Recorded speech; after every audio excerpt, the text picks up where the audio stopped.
It's 2023 and a majority of my memories are Sonic related. The rest of my year was pretty underwhelming, to be honest. I got a job and I spent a lot of time at that job. I miss being a freeloader, don't we all? No? I'm the only one who's a piece of shit? Alright, Sonic. I'll defend this blue rat till the day I die, but I'd say in 2023, let's loosen up on that a bit. He's not really the underdog anymore, and we should be happy about that. Yeah, there's always gonna be people who hate this little guy, but think of all the people you hate. I fucking hate that gopher who tries to encourage people to spend all their money on the lottery, no matter how inappropriate the timing is, but I'm sure he's got a fan or two. Bottom line, Sonic ain't no small local business no more. He's one of the big dogs. He's just one of the big dogs who could potentially become one of the little dogs within a year or two of bad decision making, so let's keep an eye on him. But let's also consider this year a win without any care for those who don't like his epic catchphrases like up, over, and gone, or yes, you are a fucking burden to me. Let's talk about each new Sonic entry in order.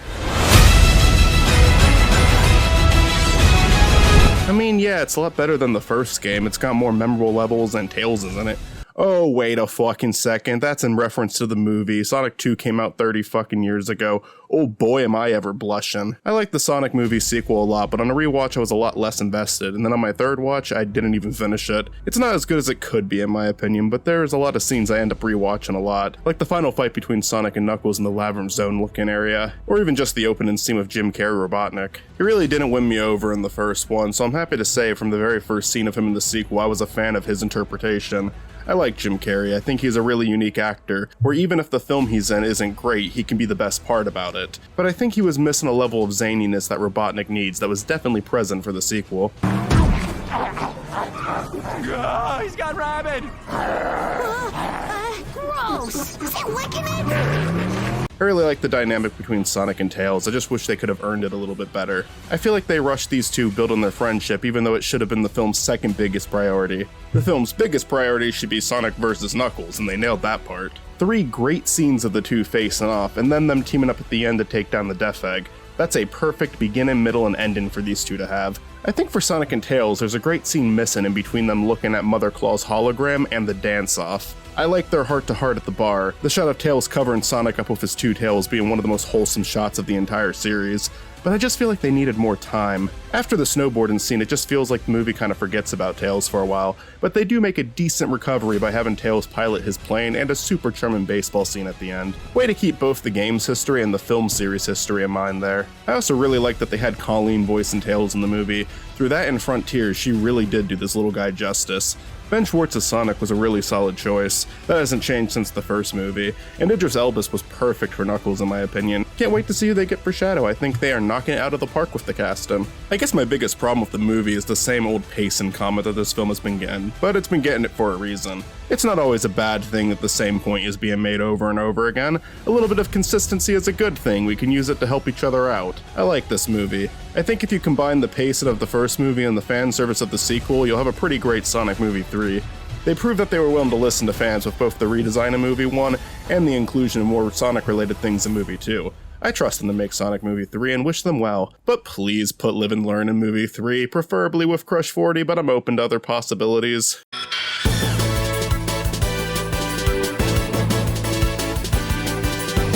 I mean, I like having these 4 games made more accessible for me in this moment of time that I realize I want them to be more accessible to me. They keep re-releasing these damn games, but in a way, that's keeping Sonic alive. There's a lot of people who only enjoy these original games, and perhaps Mania, so yeah, let's remind people why Sonic was a hit. I'm down for that. The animated cutscenes were a nice touch, I enjoyed them quite a lot. I think they should have included some weirder entries in the game too, though. Like, you've got artwork from Sonic Pinball and Knuckles Chaotix in the game, just put them in, you cowards. Tails AI in Sonic 2 was really bad, but it seems to be working pretty well now, so yay. Sonic 3 and Knuckles hasn't gotten that music situation figured out, and like, come on, we're getting close to 30 years. If you're not going to explain why it's impossible to get that music back in the game, you better accept that you're gonna get made fun of for it. I appreciate Origins for what it's given, an opportunity to create new fans, especially fans coming directly from that movie sequel or new Netflix series. And just an easy way for me to say, hey, I have legal access to all 4 of the original Sonic games whenever I want. I honestly haven't been able to say that since I had the Sonic Gems collection on GameCube. Or Mega Collection. These are games that get ported a lot, but I imagine if these ports never sold well, they wouldn't be making them still.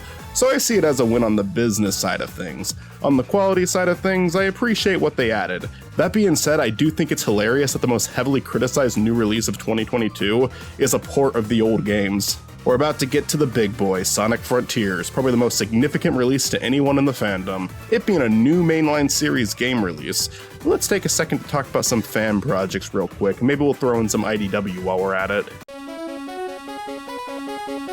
The Sonic Sat AM Season 3 fan project is still in development, and it's still looking super promising. I love just looking at the artwork they've made for it. The legendary Tamers 12345 is keeping the legacy of Sonic Underground alive, even though he'd probably hate me for some of my praise of the more modern stuff, but I can't bring myself to hate such a legendary creator. Sonic Omens is a game that came out, and I'm afraid of it. Sonic Triple Trouble 16-bit was an amazing game that expands on every fun idea that the original Triple Trouble had. The original Triple Trouble had a lot of potential, but due to it being on the Game Gear, it certainly had its limitations, and now this fan game comes out and shows you what Triple Trouble could actually be capable of, with its great level concepts and incredible music coming from the original, but being expanded upon in so many ways. Both the original and the remake of Triple Trouble will be the first games covered on this channel in 2023.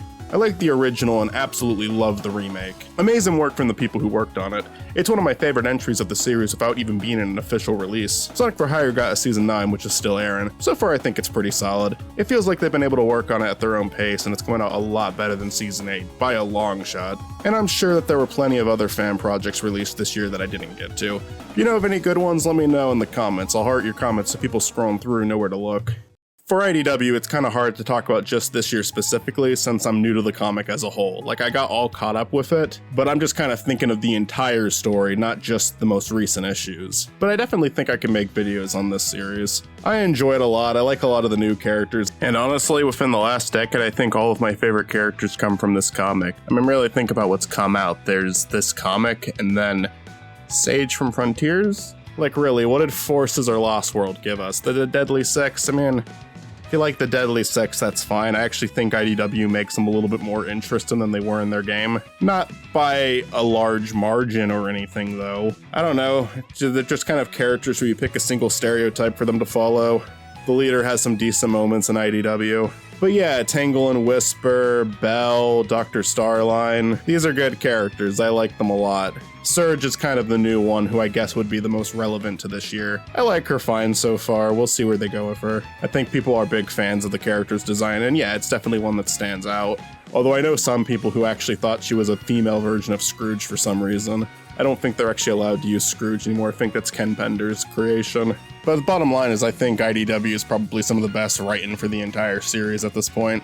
I like it more than the movie, and we'll see about Sonic Prime. I like what they're doing so far, but I think IDW gets to play around with way more characters, so it's probably going to win me over just for that. I also like how dark IDW is willing to go. Like, that zombie arc was unexpected, but it was probably the most fun I had reading the series so far. And everything involved in Mr. Tinker is great in my opinion. Alright, on to the big boy. I'm hanging on to the other side. So after many years of waiting, we finally got...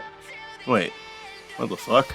Why does the subscriber count say 317 on it? Hey there, buddy! I just wanted to stop by and say congrats on making it to 200 subscribers. Oh, it's higher now. Okay, so people are watching my videos now. That's good, that's good. The ideal situation for a YouTuber, I just need to figure out where to go from here. I'd say just keep doing what you're doing. They came here because they like your videos. Okay, so the first thing I think I need to do is remove you from the channel. What the fuck? Why? I don't think people are gonna understand you. I think they're gonna find you stupid. Did you even understand me? It was funnier when no one was watching. Okay, you've got 300 subscribers. You're not a big YouTuber or anything. Calm down. Oh, it's 400 now.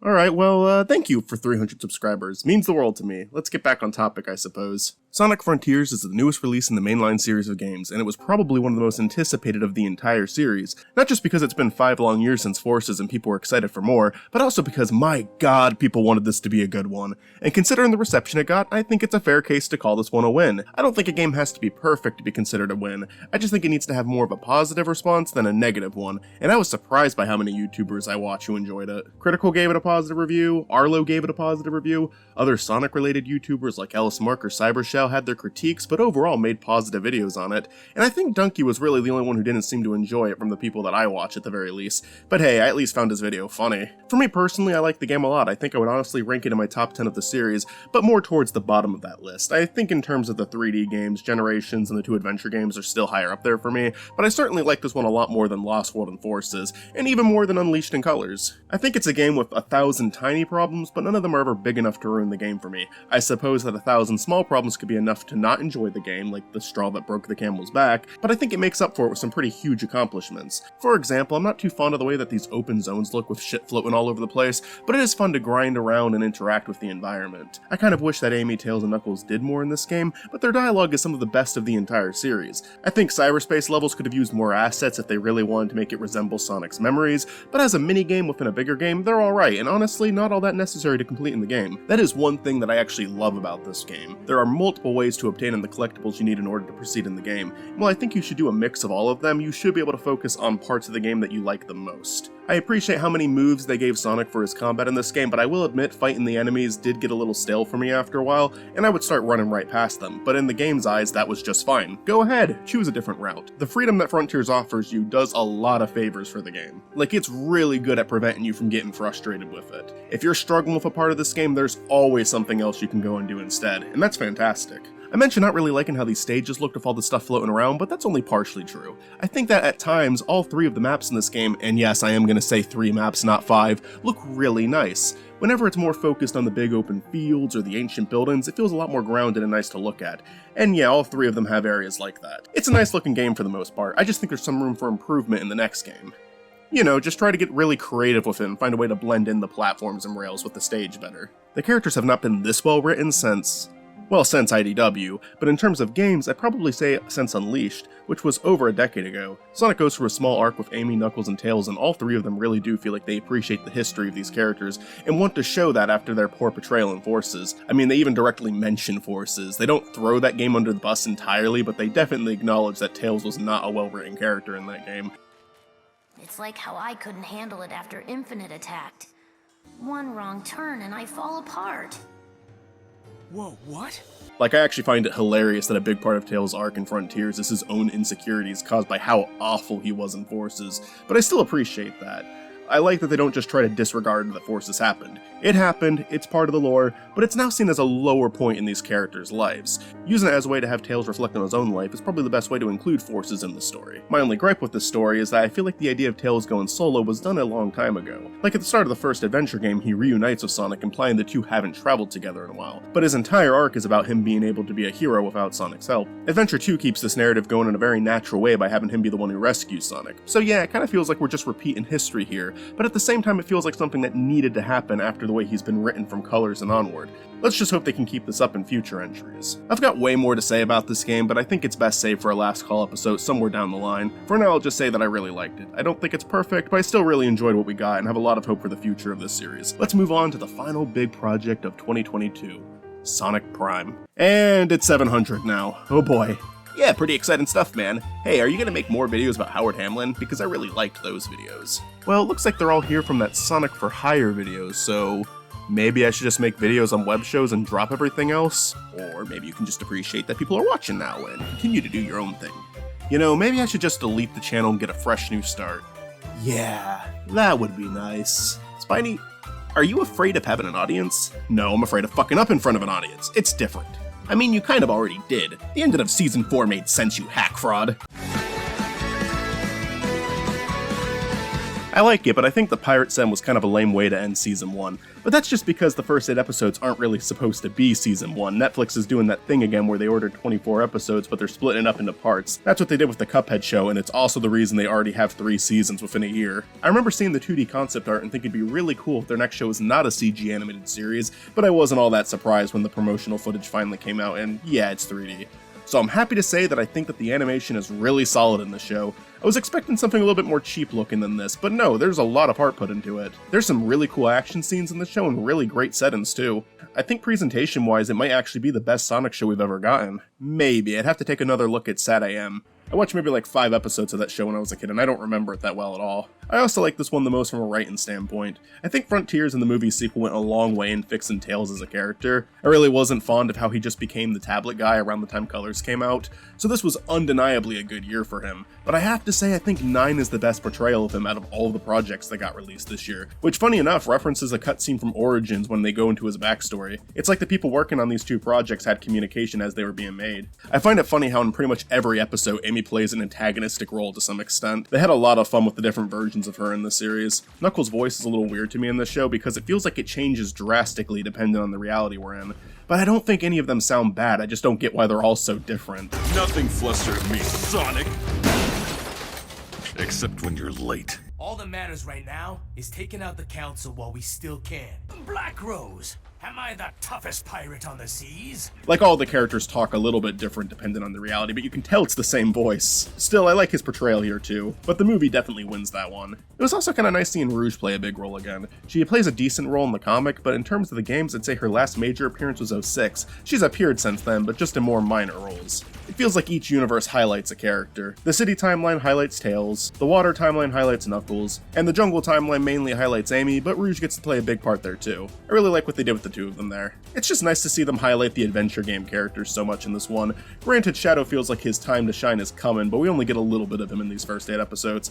I wasn't sure how I felt about Big getting a bigger role in the series, but honestly, I really like the version of him from New York City. He just looks so sad and afraid, I genuinely feel bad for him, but the second the opportunity arises, he's one of the first people to help Knuckles and Rouge fight back. It's great. I can take him or leave him in the other 2 timelines. He's not playing a major role in any of these, but I don't think he really needs to. I think it's just good fan service to have him there. A lot of fans have turned around on him over the years. Like, honestly, I would not be that surprised if he made some sort of appearance in one of the movies now. The team of Eggmans was kind of interesting. It's certainly an approach I'm ready to see more of. I wasn't too excited for the idea initially. It kind of felt like we were going to get some really obvious jokes with one of them being a baby and one of them being an old man. Granted, I do need to remind myself of the actual demographic of the show, but also, they really weren't too bad. They are definitely making some of the jokes you would expect them to, but the baby actually surprisingly did get a laugh out of me a couple of times. Just something about how he's equally respected amongst the other Eggmen as a member of the team and how he runs like a fucking animal cracks me up. It's hard for me to accept anyone voicing Eggman other than Mike Pollock. He's just such a perfect pick for the character and he's been doing it for so long,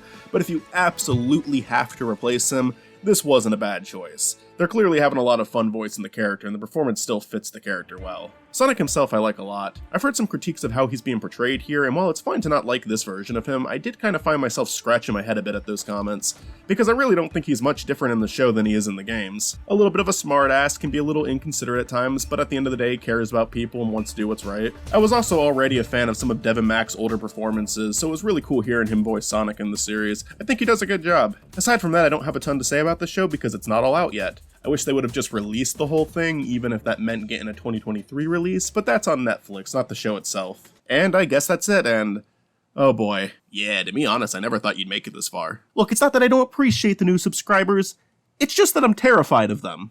Why? Because what if this channel grows too big and expectations grow too high and I just can't deliver on what people want? Or what if I realize I'm a one-trick pony and nothing I make will ever do well again? Or what if Monty Python wants their character back? Then oh well. Spiny, wasn't the fun of this channel just making what you were passionate about and the memories you created with those close to you? Chris, what the fuck are you doing? Oh my god. Chris, what the hell was that for? You fucking asshole. Mitzi went right into that. Why are you going back for it? Mitzi, you did it again. Thanks a lot, Mitzi. Thanks a lot. That was Mitzi, everybody. Try to avoid the fucking lasers, but it's not fucking possible! God fucking damn it, I can't even fucking play this anymore. Don't make me fly, you. Wait, flying works? That does it too? Then I take back what I said. That was a... Okay, go back to the recording where I did fly the last fucking time. Keep running, Sonic! No! What? It made me move! I didn't do that! I'm scared of Michael now. Go over and defeat Eggman. Michael, grab the gun. Just grab the gun. No, Michael, the gun! The gun! I have it! I grabbed it 20 seconds ago, there's a delay! Michael, you gotta put the cartridge in the machine. No, fuck that. Alright, well, you're beyond reasoning with. You're going to get back to work, Spiny! Jesus Christ! Sorry if there's any Christians in the audience. You're going to keep making videos, you're going to show some appreciation to those who subscribed, or I'm gonna fucking kill you! Okay. So, Sonic 1 video coming soon. I'll do more web show videos for sure. I think I know which one I'm gonna cover next. A few of you mentioned Pokemon Rusty. I've never seen that one, but I'm willing to check it out. Happy New Year? Yeah.